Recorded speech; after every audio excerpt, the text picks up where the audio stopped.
the magic of great accounting. It's not. Trust me. It's also very much about the buzz factor, aka marketing, publicity, and promotion. The other half of it. That only comes from knowing your exact target, choosing imitation over innovation, and having a really strong marketing plan in place, not just winging it. And there's a few other things that are involved, but I only have 15 minutes, so I can't get into every detail. So the subject of my talk is 67 plus ways to promote your business today and make money. And these are proven tricks of the trade to catch customers and become a magnetic marketer, like myself. Now, I wrote a book, and the book is the same title, and I have a copy right here. And you can get this book on my website for free at www.yourmarketingmagnet.com. And it will give you 67 proven ways to promote your business. I can't talk about all of them with you tonight, but I am going to talk about three main ones. It's three main group headings, okay? And then I'll wrap it up with some great information for how I can help more. What was that? Ooh. Okay, so heading number one, marketing plan. If you really want to be successful with your marketing, you have to plan for it. But would you believe that 80% of business owners do not have a marketing plan and are ashamed to admit it? Now, why don't they have a marketing plan? Well, number one reason is they don't think they need it. Then they wonder why they're all over the board and they're not getting the sales that they want. Even if you have a one-page sheet with a little bullet point of some of the things you want to do, is better than having nothing. So, and don't think because you're not a huge corporation you don't need one. You need one, and you know what? You need one even more because your dollars, your marketing dollars, have to be very well spent. So you have to know what you're doing, and you have to be able to plan it out in a calendar year. When are your launches? When are your product launches? When are your offers? When are you going to have that website ready? Do you want to write a book? Do you want to do an e-sign? First, I would also say know your marketing options, which if you don't, I'll definitely help you with. And after that, get yourself a really good marketing plan. Now, my next point is, if you're spinning your wheels, trying to attract as opposed to chase the right client, trying to increase your business and grow it. Obviously, I'm here to help, and so is my materials.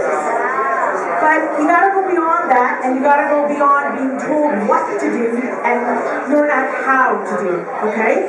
So I promised you three things that I think are key categories when you're really looking at your marketing. And aside from having that marketing plan, category number 2 is you gotta have a strong personal brand. Now, a lot of people think brand, well, that's a logo. No, it's not. Brand consists of 3 components. Logo is only one of those components. The second component is your marketing message or your marketing story, which has to be really, really strong and really, really concise and really, really accurate. And it has to answer like this in 30 seconds or less in everything you do, whether it's your infomercial, whether you're out speaking, or whether it's in your promotional handout material, or even on your website. Because you really only have seconds to capture the ideal prospect's attention, or they're going to move on.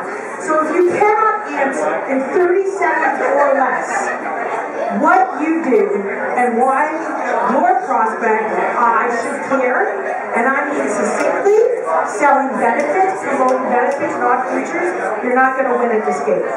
Okay? Now, personal brand, I said, has 3 components. Image, message. The third is promise of value. And you got to be able to show a lot of value for what you have to offer, not only to distinguish yourself in the marketplace, but to make your prospects see that the perception of what you have to offer has a greater value to it than when you're actually charging for your actual service or product. It has to have a value of at least 4, 5, 6, 10 times better than what you're offering. So some of the ways you can do that is to think of ways to add value. Now, I'll illustrate that point using my own stuff. I offer marketing coaching packages. And each package is unique unto its own, but the one set of packages is called marketing goddess. And they're divided in levels, sapphire, emerald, ruby, and diamond. And they come with what I call added value bonuses. A whole list of extra things, such as in-between phone calls, and that's the minor stuff. I actually give you one free media placement with it, and I value it. $1,500 for this, $150 for that. You know, and it's a whole list. So you're welcome to go and review that on my website. It's all under Work with Janette. And the thing why I mention all this is that the total of all that is $4,500 worth of product, added value service. So if you're taking my package, and my package, one of them is different